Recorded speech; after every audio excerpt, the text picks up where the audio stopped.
Waiting is one of the hardest tests of faith. Not because God is slow, but because our hearts grow impatient.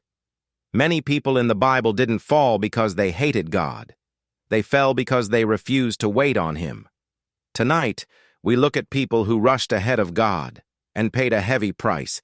King Saul was chosen by God, anointed, empowered, positioned to reign. But in 1 Samuel 13, Saul faced pressure. The enemy was advancing, the people were scattering, and Samuel was late. Saul waited, but not long enough. Instead of trusting God's timing, Saul offered a sacrifice, a role God never gave him. And when Samuel arrived, he said, "You have done foolishly. Your kingdom will not endure." Saul lost the throne, not because of adultery, not because of murder, but because he wouldn't wait. Lesson: rushing in God's work can disqualify a God-given calling. God promised Abraham a son, a miracle child, a nation through his seed. But years passed, and Sarah grew tired of waiting. So Abraham listened to human wisdom instead of divine timing. He went into Hagar. Ishmael was born. But Ishmael was not the promise. That single rushed decision created generations of conflict still felt in the world today. Lesson: God's promises do not need human shortcuts.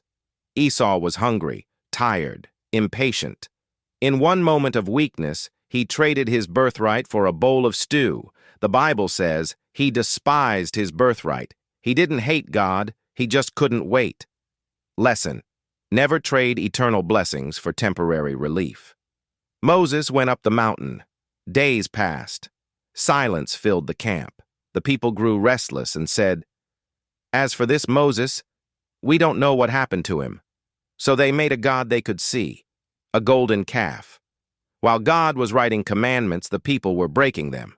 3,000 died that day. Lesson: impatience often leads to idolatry. Samson was strong, but strength without discipline is dangerous. God warned him. Delilah tested him. Again, and again, and again. But Samson refused to wait for God's way. He surrendered his secret. That night, strength left him. Eyes were gouged out. Chains replaced freedom. Lesson: waiting on God includes guarding your heart. Fear made Saul rush. Doubt pushed Abraham. Hunger blinded Esau. Pressure moved Israel. Desire trapped Samson. Different stories, same mistake. They stopped waiting because waiting feels like silence, but silence is not absence. Isaiah says, "He who believes will not act hastily."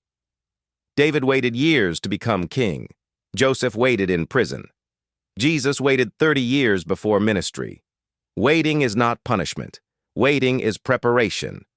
What God prepares you for in waiting, He sustains you in purpose. If God told you to wait, don't rush. Don't substitute. Don't panic. Because what you gain by waiting is greater than what you lose by rushing. Those who wait on the Lord shall renew their strength. Isaiah 40:31.